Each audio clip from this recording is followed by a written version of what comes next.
Hello, everyone, and welcome back to another episode of Resilient Health Radio. I'm your host, Dr. Darin Ingels. And if you follow me, I talk about my own experience with Lyme disease, and I've treated thousands of people with Lyme disease.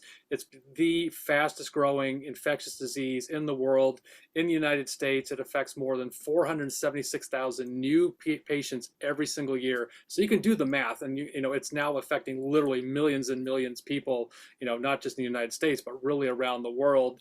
And, I think in my own struggles of dealing with Lyme, and again, in all the patients I've treated, we come across so much negative press out there about what Lyme disease is and how each person's impacted by it.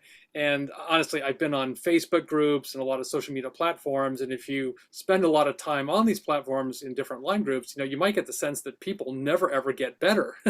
And so my guest today is Shawna Holman. And Shawna and I have been working together for, I don't know, maybe it's been about a year and a half or almost 2 years-ish. And she is, one of my success stories.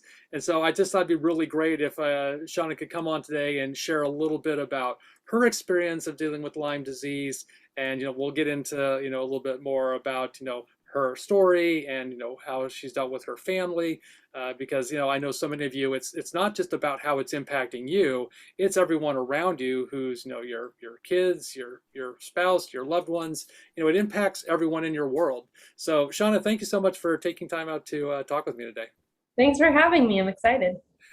So, maybe just start off and start, sharing a little bit about, when things started to change with your health. What were some of the first things you noticed and how did it progress? Some of the symptoms, I don't know how much they're connected or not, but some of the things started with me probably like in my late teens, early 20s, and I just didn't know what they were.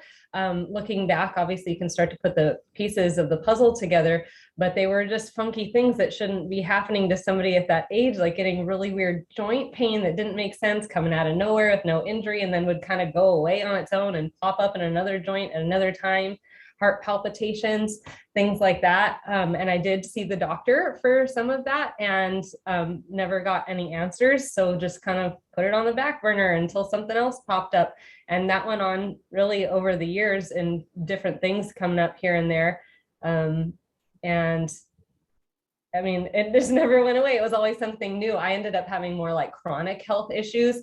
Gosh, how old was I then? I would say in like 2008, I started getting like chronic migraines or sinus infections. No one could ever really tell me what they were, but we tried a whole bunch of different things to treat them, conventional medicine, and nothing really ever made it better. They just got more frequent and more painful.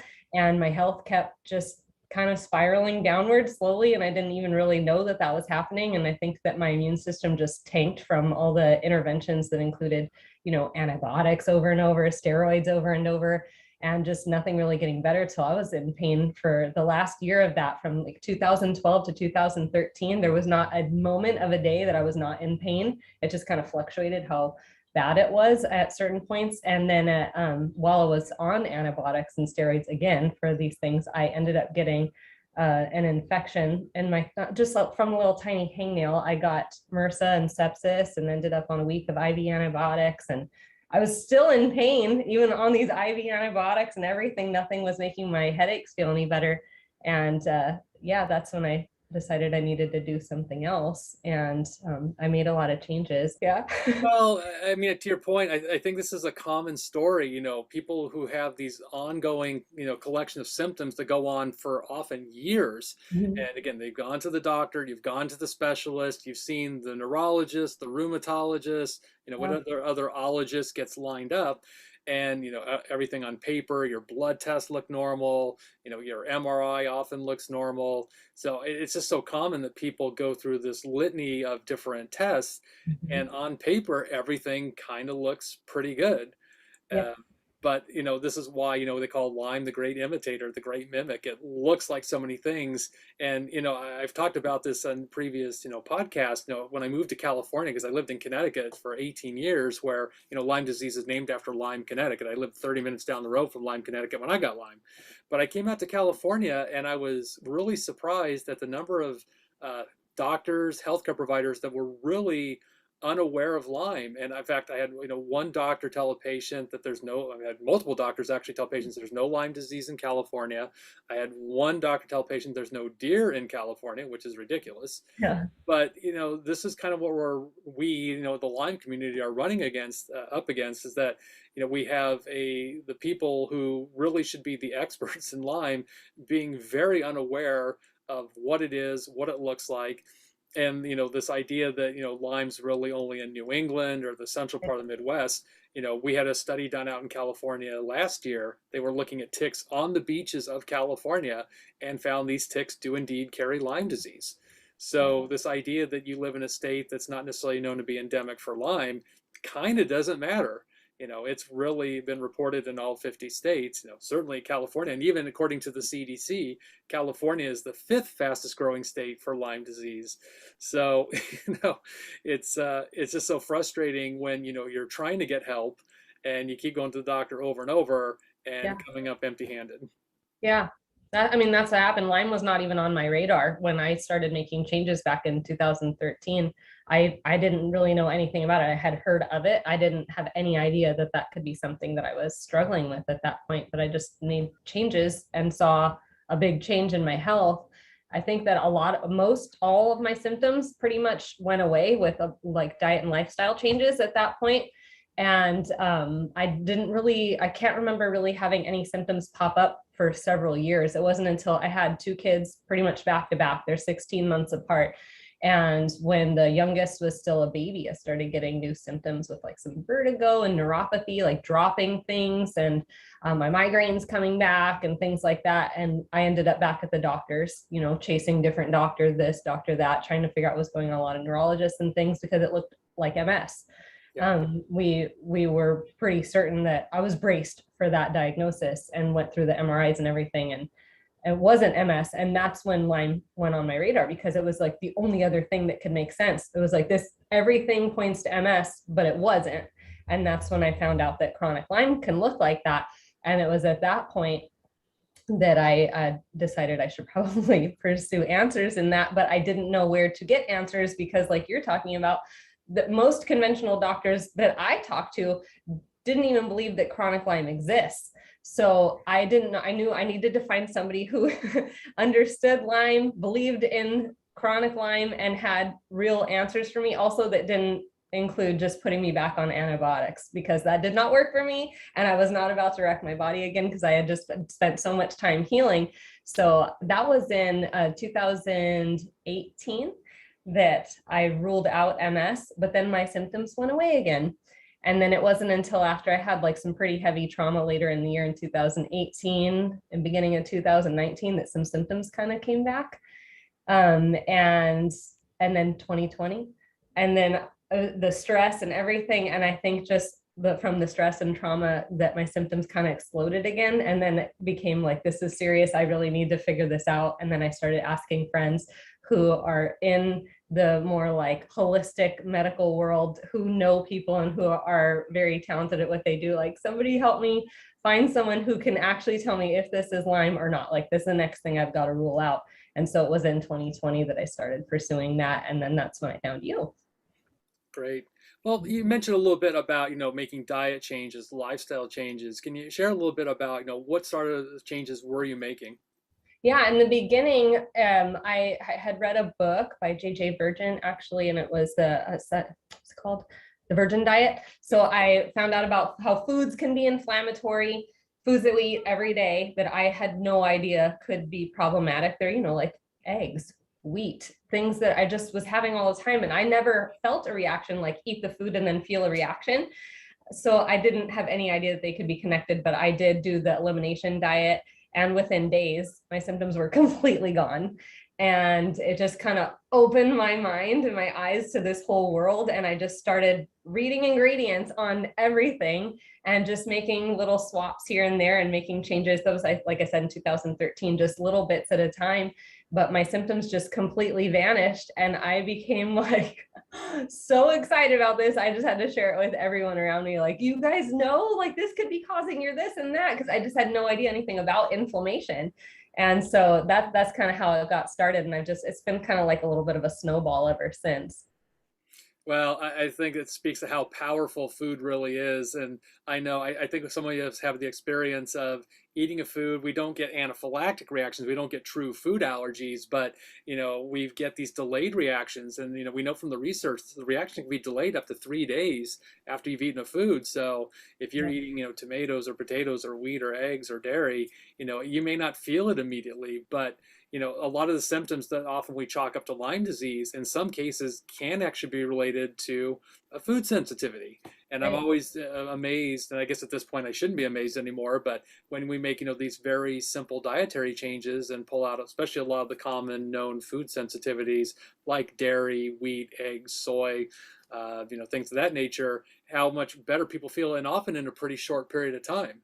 Yeah. You get rid of the offending agent, often within a matter of, even 2 to 3 weeks, people will notice improvement in their health. Yeah, yeah, for me it was within a week or two that I could not believe the changes I felt in my body. It was very encouraging. Yeah. And then even when I did like you were saying, when I did the reintroduction, it took a full almost 24 hours for me to get a reaction when I did reintroduce the food. So it helped me also to be more aware of that. Like I'm not going to feel things always right away. It might take time for my body to react. So I need to pay attention. Yeah, and talk a little bit about some of the lifestyle changes too. In the beginning, I started making my own cleaning products because I found that to be easy and really affordable, and also just trying to navigate that in the grocery store. This is also 2013, but it's very complicated because these things have all these labels on the front, all these marketing claims, and they look good, and then you turn it around and you're like, what's all this junk inside of it?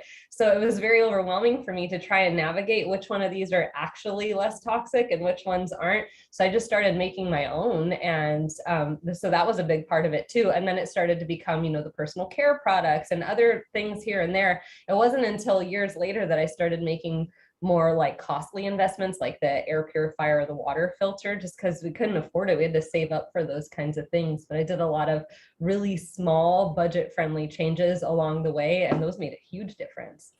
Yeah, I think so many people with any chronic illness, certainly chronic Lyme toxicity, is often a big obstacle to what stops people from getting well. And we're just bombarded with toxins in our world every day, from what we eat to what we breathe to what we drink to what we put on our skin and our hair. So lowering your toxic burden, which is what you've really done, Yes. again, it's just another pretty, I think, simple, inexpensive thing that anybody can do to help improve your health by just paying attention to what's on the back of the label, what are the ingredients. And it's funny because I mean you and I both know this too, that when it says natural, well, what's natural? It's pretty broad what's described as natural. There's a lot of really toxic things that are natural. That doesn't mean they're safe, and it's wise to put on your skin or use as a shampoo. So I it's always say become poop is natural, so exactly. doesn't So mean I want it in my cleaning products. I know. I mean, I often refer people to some place like, the Environmental Working Group, EWG.org, and safecosmetics.com. There's a lot of great online resources where you can do your own investigation on which products are really safe and which ones are really just marketing hype. Because again, there's a lot of garbage out there that gets pawned as being, safe for you and your family. And you come to find out that they put parabens, they put other phthalates, other kinds of chemicals that, again, it's the death by 1,000 cuts. It's Yes. like any one toxic exposure may not be enough for your body, but it's that accumulation that happens day after day after day, and particularly for something that you use on a daily basis. I mean, I've got family members that use like Glade plug-in sprays, and it's like, oh, it smells so good. I'm like, right, but it's not natural. It's formaldehyde and phenol and all these other toxic chemicals that you're now breathing in every single day or every time you walk in the room. So just swapping out those toxic things for non-toxic things can really, again, have a big impact on your health. Absolutely. And the other way around too. The more of those things that we have in our health, there's a cumulative impact on how we feel. Yeah. So, tell me a little bit too. I mean, you're also a mom of two small kids. You've got a husband. I mean, how was it going through this process, for your kids, for your husband, for other people in your life? How was that experience? It's not been easy. I mean, my husband works full time. I run a business that I didn't intend to do. I'm not a business person, but this kind of is in my lap, and I'm trying to navigate how to do that. I'm homeschooling two kids. They're little, and I wasn't feeling well, and there's like a cost involved too. You know, it's a physical, emotional, and financial cost. And I didn't feel like I had any of that to give, but there was really not much other option because I needed to feel well to be able to take care of my family and myself. And so it wasn't easy, but it was manageable and we made it work. And it's been very, very well worth it. Well, I got to give you a lot of credit. I mean, obviously, being your doctor and watching you and everything you've done, I mean, if I had, an ideal patient, I mean, you would be it because you did everything you were supposed to and beyond that. I mean, I look in terms of what you did with your diet, your lifestyle, reducing your toxicity, and some of the things I know you were doing sauna. Yeah. You're really helping with detoxification, dry brushing, uh, and when you start doing all these little things, again, it didn't happen quickly. I mean, we had a few setbacks over the course of time. Often timed in with stressful events or getting sick or some other thing that taxes your immune system. But it was again that three steps forward, one step back, three steps forward, one step back. Over Yeah. time, though, we finally got to a point where I think, I've officially now discharged you as a Lyme patient because, at this point, I think you're doing pretty well. So share with us, I mean, how are you feeling today? I feel incredible. I mean, I haven't felt that I'm going to cry. I have not felt this good in like 2 decades. I just turned 40 and I would anticipate like I would have like less energy and not be feeling great as this 40-year-old lady with two small children and all these things going on. But I honestly just feel so good, like clear-minded. There was a whole probably year and a half where I had this thing that I called fog fatigue that was like this would wash over me, like the curtains would close and it was just brain fog and fatigue all rolled into one. And I couldn't think straight, hold a conversation, just all these things, I have not had any of that in, gosh, almost a year. It'll be a year next month that went away. And I'm just, no, the joint pain. I mean, I feel good. I don't really know how to explain it, but I feel like I should feel. And I did not know that that was going to be really attainable for me. Well, I'm just so thrilled that you've got your health back. You're doing everything you want to do, and you said you started your own business. So for those of you who are on Instagram, is Shawna runs A Little Less Toxic, and it's a fantastic site. I follow Shawna as well. I mean, a lot of great tips on. I mean, you're in the kitchen cooking, showing recipes, meals, non-toxic products, cleaning supplies, makeup. I think I've seen you kind of do it all. But if you guys are just looking for great tips on living a cleaner, healthier life, definitely you're going to want to follow Shawna at A Little Less Toxic, and we'll drop the link in the show notes. But there's a lot of really useful information, and I like it too because a lot of it is budget conscious. I know we're all mindful of budget, and of course you could go out and spend thousands of dollars on expensive air purifiers and water filters, and if you have the budget to do that, that's great. But I know so many of you don't necessarily have that at this point, so it's nice. What are what's that low hanging fruit? What are those little things that we can do every day to get ourselves better? Yes. Yeah. The small things really add up and make a big difference. So as a Lyme recoverer, for those again who are listening, before we close out, do you have any pearls of wisdom you'd like to share with people who are still in the struggle and are still dealing with their own Lyme? I don't know. I think that my journey is probably not look like anyone else's. I wish I would have been able to tackle this years before, but we can't really beat ourselves up for what we didn't know. We can just take the information that we have now and then take the next best step. And whatever your next best step is going to look different from someone else's. There's no sense in comparing. It's just doing what you can with what you're able and as it makes sense for you, and just keep putting one foot in front of the other, and it will make a difference. Yeah, and I agree. Everyone's Lyme journey is their own journey. It's really hard to compare yourself with anyone else. So don't look necessarily around to everyone around you who's going through their own struggle. Our bodies are different. Our environments are different. But again, I just want to offer a message of encouragement, again, as a Lyme recoverer myself, and Shawna as a Lyme recoverer, that it is possible. Everyone's journey is a little bit different, but if you're still in the fight, still in the struggle, hang in there. There is a potential end in sight, and if you found some ways that don't work for you, that's okay. I always say, Thomas Edison said, I found 10,000 ways not to make a light bulb. It doesn't mean that there aren't other ways that's going to work better and for your body. So definitely keep searching for those right answers for you. And again, if you're not in the hands of a healthcare provider that's really aligned with where you're trying to achieve, definitely seek out someone who's Lyme literate, who really understands this illness and can give you really good guidance on getting through your Lyme journey. So Shawna, thank you so much for joining me. I really appreciate you sharing your story of hope, and I wish you continued health success on your journey. Thank you so much, Dr. Ingels. Okay, thank you.